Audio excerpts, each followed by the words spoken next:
بسم الله الرحمن الرحيم الحمد لله وكفى وسلام على عباده الذين اصطفى أما بعد فأعوذ بالله من الشيطان الرجيم بسم الله الرحمن الرحيم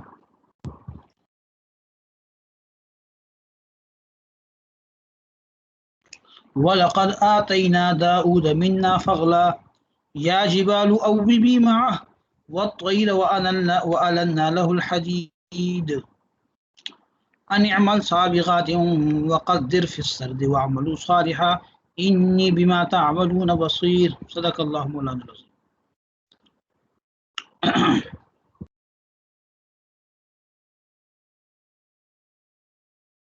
وَلَقَدْ آتَيْنَا اور تحقیق ہم نے دیا عطا کیا داؤد کو منا اپنی طرف سے فضلاً فضیلت.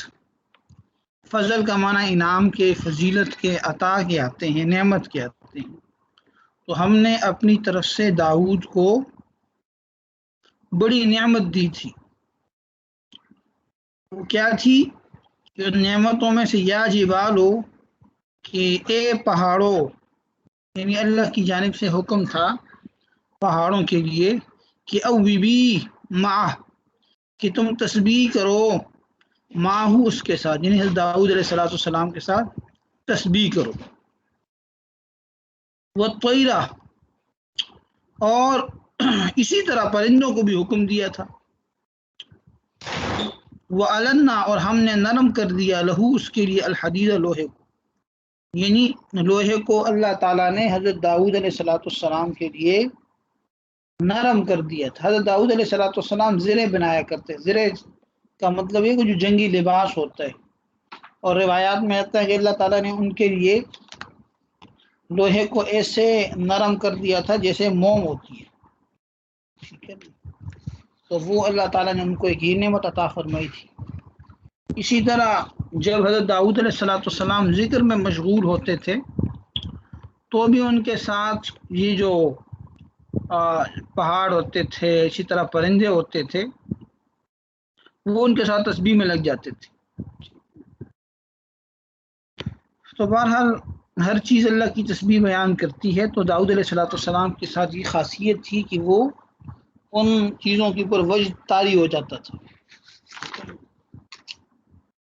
اور انبیاء میں سب سے زیادہ خوبصورت آواز اس معنی میں کہ جس سے وجد طاری ہو جائے، یہ حضرت داؤد علیہ السلام کو عطا ہوا تھا. ٹھیک ہے جی. اچھا جی، اللہ اکبر اللہ اکبر. آگے فرمایا کہ انعمل جی، تو ہم نے ان کو، یعنی ان کے یہ لوہے کو کیا کر دیا تھا؟ نرم کر دیا تھا.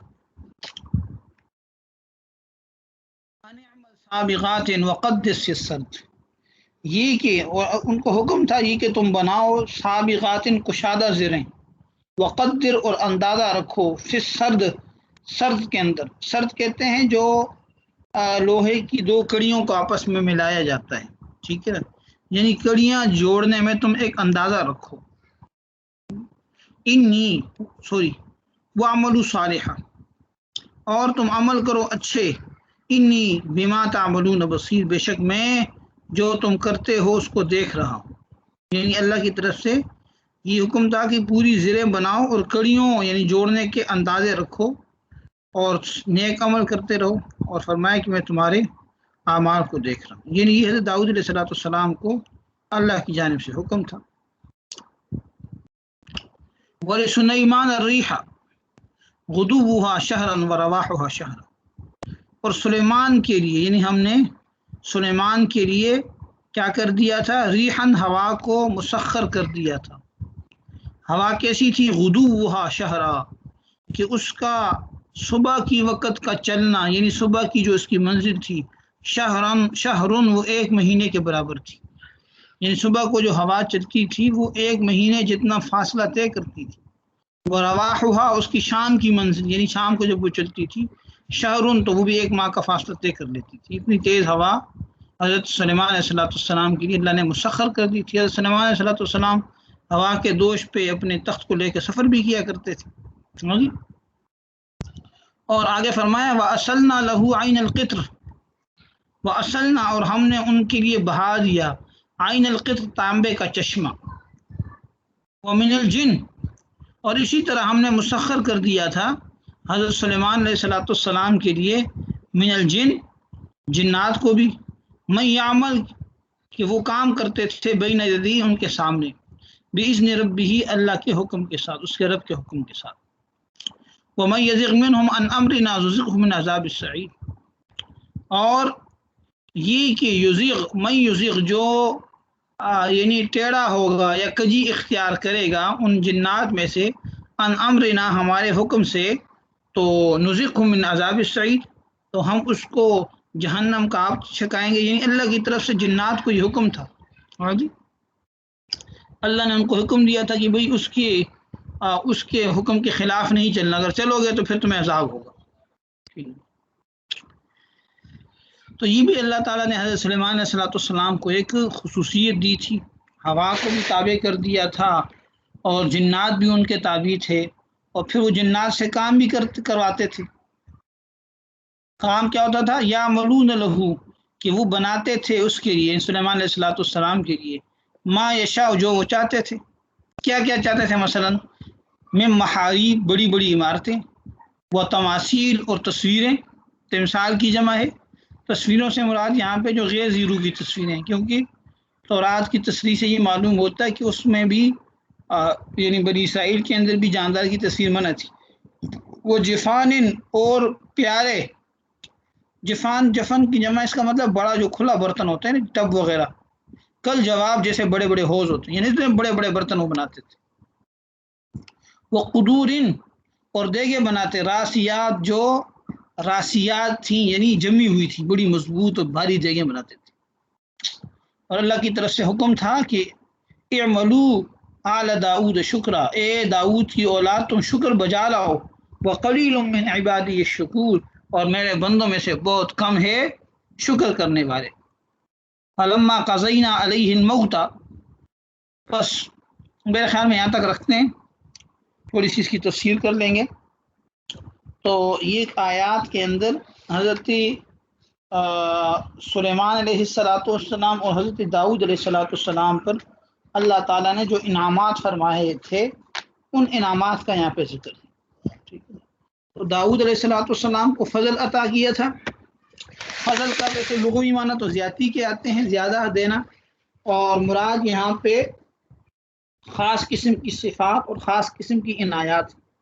ظاہر اللہ تعالیٰ نے ہر نبی کو بعض خصوصیات سے نوازا تھا اور ان کو خاص خصوصیات دی تھی، تو حضرت داؤد علیہ السلام کو جن خصوصیات سے نوازا تھا ان خصوصیات میں ایک تو نبوت اور رسالت کے ساتھ ساتھ پوری دنیا پر اللہ تعالیٰ نے ان کو سلطنت اور حکومت عطا فرمائی تھی۔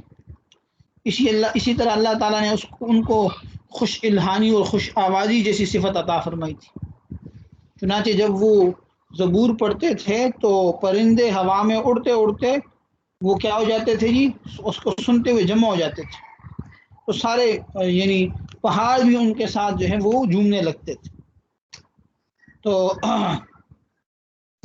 یہ سلیمان علیہ السلام کی جو ہیں وہ خصوصیات میں سے تھے۔ یہاں جو کہا نا یا جبال اویبی، اویبا یو تعویباً، اس کا معنی دہرانے کے، لوٹانے کے آتے ہیں۔ مراد یہاں پہ یہ ہے کہ جو اللہ تعالیٰ نے پہاڑوں کو حکم دیا تھا نا کہ جب داؤد علیہ السلام اللہ کا ذکر کریں تو پہاڑ بھی وہ کلمات دہرائیں گے، یعنی پہاڑ بھی حضرت داؤد علیہ السلام کے ساتھ وہ کلمات، وہ جو تسبیح والے کلمات تھے وہ پڑھا کرتے تھے، ٹھیک ہے جی۔ اچھا جی،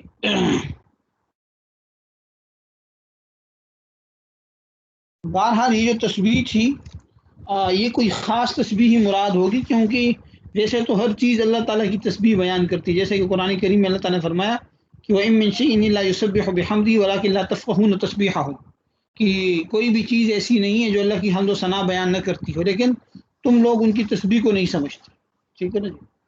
تو بہرحال یہاں پہ جو پہاڑوں کا تسبیح بیان کرنا تھا یہ خاص قسم کی تسبیح تھی جس کو خصوصیت کے ساتھ یہاں پہ بیان کیا گیا ہے، ٹھیک ہے نا۔ یہ کوئی وہ آواز نہیں تھی، بعض لوگ کہتے ہیں کہ بھئی یہ جیسے پہاڑ میں انسان آواز لگاتا ہے تو آواز ٹکرا کے واپس آتی ہے، یہ وہ نہیں، یہ تو ہر جگہ پہ ہوتا ہے. یہ تو آپ بھی کسی جگہ پہ جا کے پہاڑ میں آواز دیں گے، جا کے آواز ٹکرا کے واپس آئے گی، تو ظاہر ہے پھر خصوصیت تو نہیں رہے گی نا.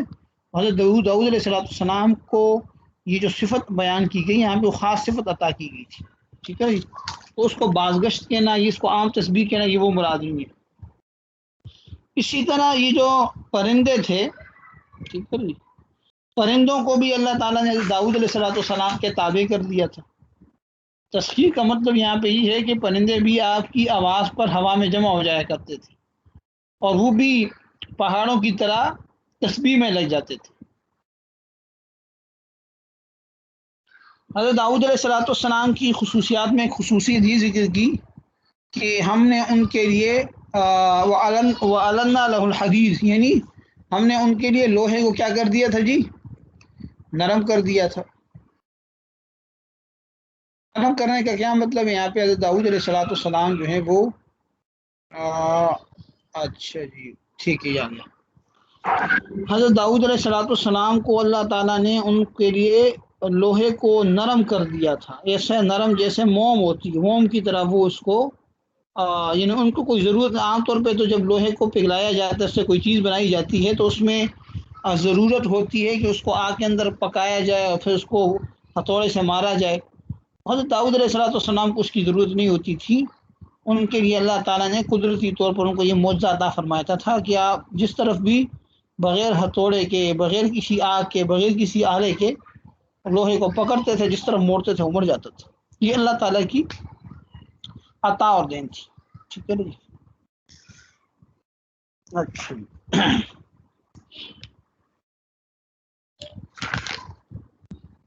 وقت فصلت، آگے جو بات آ رہی ہے کہ بھئی آپ یعنی کشادہ بنائیے، یہاں تقدیر سے مراد اس کی صنعت کا ایک خاص طریقہ ہے.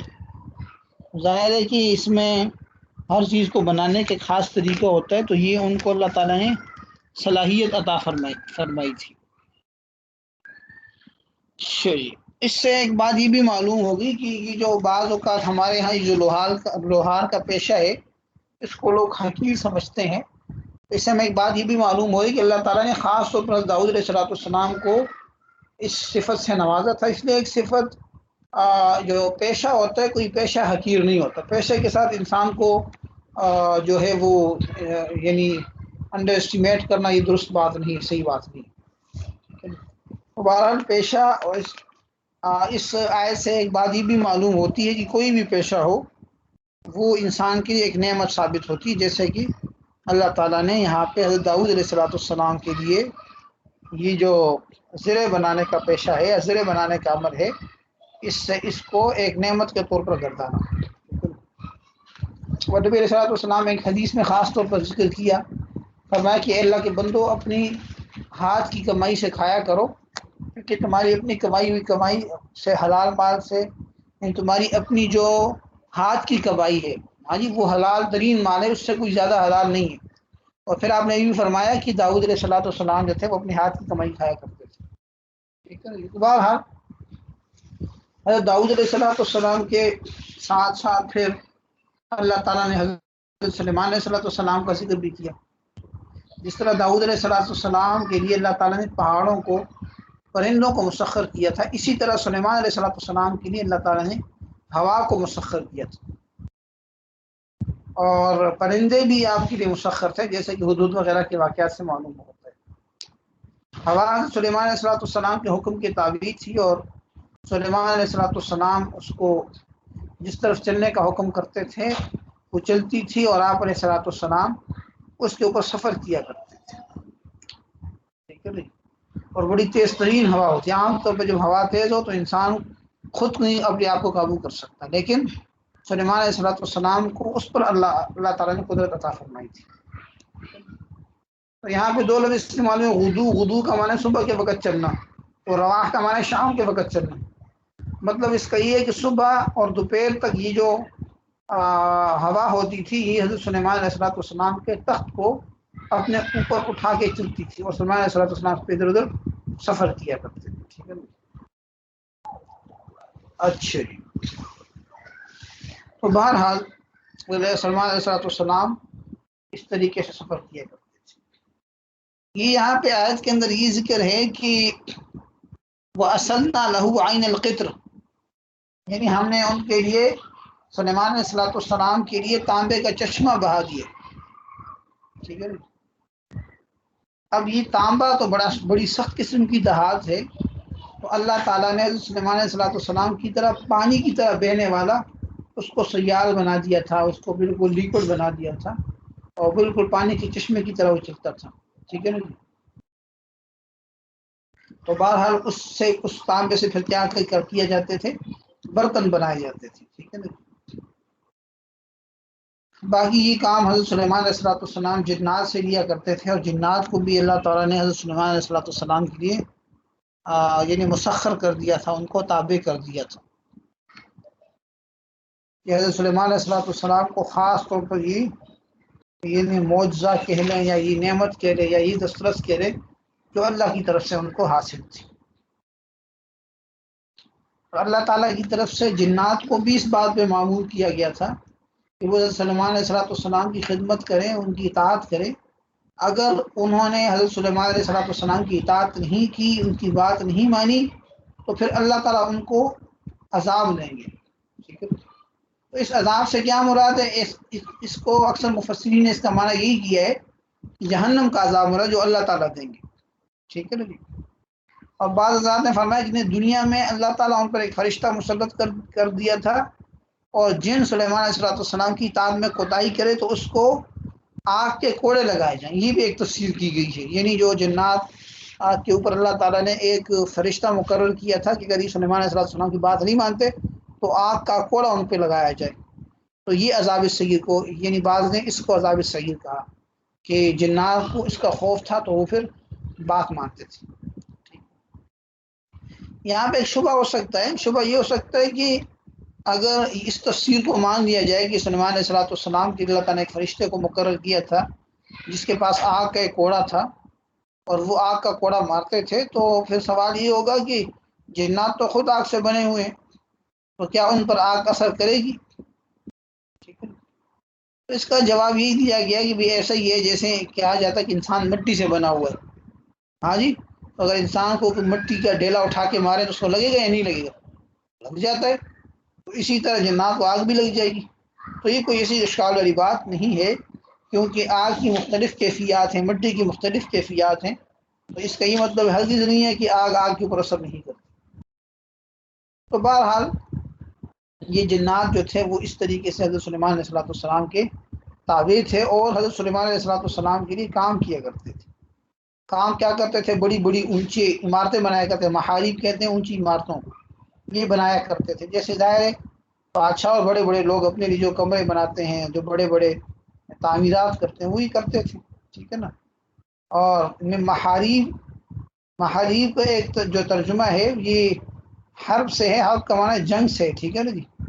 یعنی ایک مقصد ایک یہ ہوگا کہ خاص قسم کی جو جنگی تعمیرات تھی جہاں تک دشمن کی رسائی نہ ہو وہ کیا کرتے تھے، لیکن بہرحال یہ تابع تھے اور حضرت سلیمان علیہ السلام کے حکم کے مطابق مختلف قسم کی تعمیرات کیا کرتے تھے۔ اچھا، تماثیل کا لفظ یہاں پہ آیا ہے کہ وہ تعمیرات بھی کرتے تھے اور تماثیل بھی بنایا کرتے تھے۔ تماثیل یہ تمثال کی جمع ہے، اور تمثال جو ہے یہ تصویر کو کہتے ہیں۔ تصویر دو طرح کی ہوتی ہے، ایک تو زیرو کی اور ایک غیر زیرو کی۔ تو یہاں پہ غیر زیرو کی تصویر مراد ہے، زیرو جانوروں کی تصویر مراد نہیں ہے، کیونکہ جانوروں کی تصویر جو ہے وہ گزشتہ جو بنی اسرائیل ہیں ان کے اندر بھی موجود تھی۔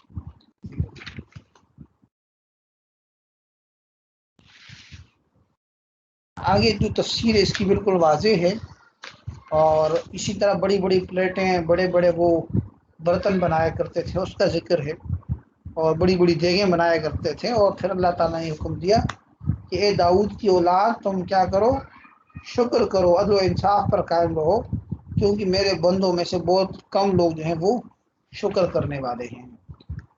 ٹھیک ہے جی، یہ کچھ تفسیر تھی یہاں تک کی۔